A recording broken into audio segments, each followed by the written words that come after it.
नमस्कार मित्रांनो, पुन्हा एकदा तुमचं स्वागत आहे इन्फो मराठी 24 या यूट्यूब चॅनलवर। मित्रांनो, EPS 95 पेन्शनधारकांसाठी एक अत्यंत महत्त्वाची आणि मोठी बातमी घेऊन आलेली आहे। बातमी आहे EPS पेन्शनधारकांसाठी मोठी बातमी। पेन्शनधारकांच्या 4 मागण्या पूर्ण होणार। मित्रांनो, नेमकं काय या बातमीमध्ये आपण नक्की बघूया। पण त्याआधी जर तुम्ही आपल्या चॅनलवर नवीन असाल तर चॅनलला सबस्क्राइब करून बाजूला दिलेल्या बेल आयकॉनला नक्की क्लिक करा। व्हिडिओ जर कामाचा आणि महत्त्वाचा वाटला तर व्हिडिओला लाईक करून आपल्या मित्रपरिवारासोबत नक्की शेअर करा। आणि हो मित्रांनो, व्हिडिओला शेवटपर्यंत नक्की बघा, जेणेकरून तुमच्याकडून कोणतीही माहिती सुटणार नाही। मित्रांनो, EPS 95 पेन्शन योजनेअंतर्गत पेन्शन प्राप्त करणारे निवृत्ती वेतनधारक अनेक वर्षापासून मूलभूत पेन्शन समस्या आणि पुरेशी पेन्शन वाढ करण्याची मागणी करत आहेत।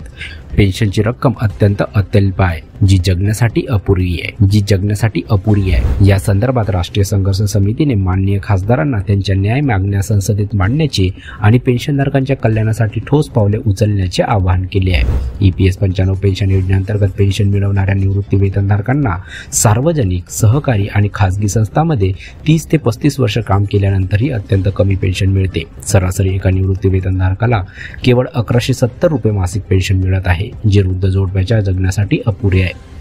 मित्रांनो, 2013 मध्ये कोश्यारी समितीने 3000 रुपये मासिक पेन्शन आणि महागाई भत्ता देण्याची शिफारस केली होती, परंतु 2014 मध्ये ही पेन्शन दरमहा 1000 रुपये निश्चित करण्यात आली होती। सध्या 36 लाखाहूनही अधिक पेन्शनधारकांना 1000 रुपयापेक्षा कमी पेन्शन मिळत आहे। याशिवाय पेन्शनधारकांना योग्य वैद्यकीय सुविधाही मिळत नसल्याने त्यांच्या अडचणीत आणखी वाढ झाली आहे। मित्रांनो, पेन्शनधारकाची स्थिती सुधारण्यासाठी राष्ट्रीय संघर्ष समिती गेल्या 8 वर्षापासून विविध आंदोलने, बैठका आयोजित करत आहेत। पेन्शनधारकांच्या प्रमुख मागण्या पुढील प्रमाणे आहेत।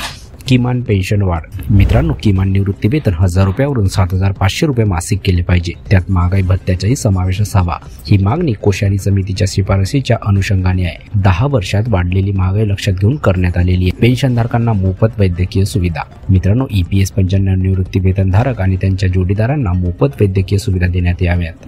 उच्च पेन्शनचे फायदे। मित्रांनो, सर्व निवृत्ती वेतनधारकांना कोणत्याही भेदभावाशिवाय सर्वोच्च न्यायालयाच्या 4 ऑक्टोबर 2016 आणि 4 नोव्हेंबर 2022 याच्या निर्णयानुसार वास्तविक वेतनावर उच्च निवृत्ती वेतनाचा लाभ देण्यात यावा। नॉन EPS पेन्शनधारकांना ₹5000 मासिक पेन्शन।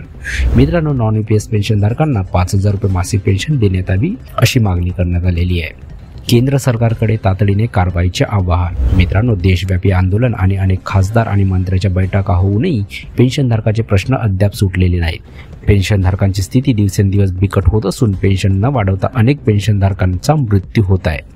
या कारणात संसदेत सरकारने पेन्शनधारकांचा आवाज उठवावा आणि पंतप्रधान श्री नरेंद्र मोदी आणि कामगार मंत्री यांना भेटून या प्रकरणावर त्वरित कारवाई करावी अशी मागणी केली जात आहे। तर मित्रांनो, कशी वाटली ही कामाची आणि महत्त्वाची बातमी? जर बातमी कामाची आणि महत्त्वाची वाटली असेल तर व्हिडिओला लाईक करून आपल्या मित्रपरिवारासोबत नक्की शेअर करा। तसेच जर तुम्ही आपल्या चॅनलवर नवीन असाल तर चॅनलला सबस्क्राइब करून बाजूला दिलेल्या बेल आयकॉनला नक्की क्लिक करा। व्हिडिओ बघितल्याबद्दल खूप खूप धन्यवाद।